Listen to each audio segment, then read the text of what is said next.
Well, here we are at a miniature version of the Indianapolis Motor Speedway. And Brian, this is equally as fantastic as your other creations upstairs. Tell us just a little bit about this and what you really love about it. Well, Andy, I was trying to capture the race on a beautiful May morning, packed stands, wanted to give the whole idea of the track.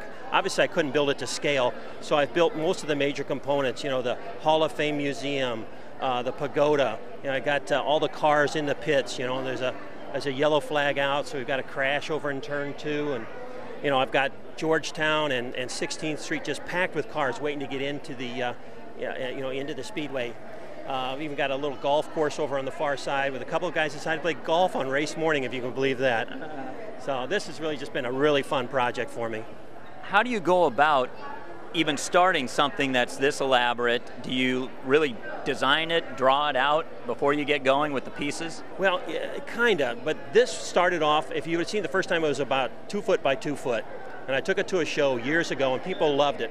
And so I just expanded it out from there. Many of my projects start that way. They start very small. I find out what people like and what I enjoy building, and then I just go from there. And that's what happened to this until now it's about 7 feet by 10 feet big. And what kind of comments do you get from people? Well, most people just stand there and say, wow. And that's probably the best thing that I could hear.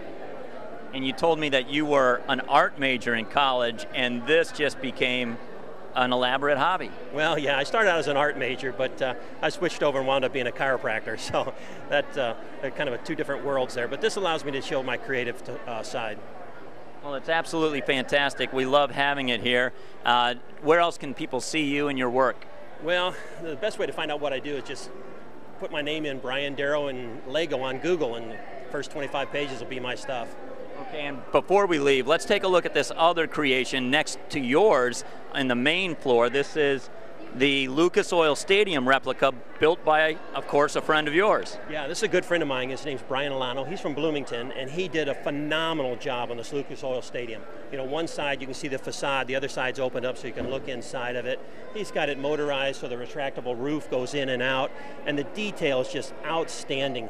He's got everything inside there. It has to be seen to be believed. You have to come out to the fair and see this. Well, it's very impressive. And I think that fairgoers have been buzzing about it already, and we're just glad to have you and Brian, the other Brian's creation here too. It's a lot of fun. Thanks for coming. Oh, you're more than welcome. Thank you.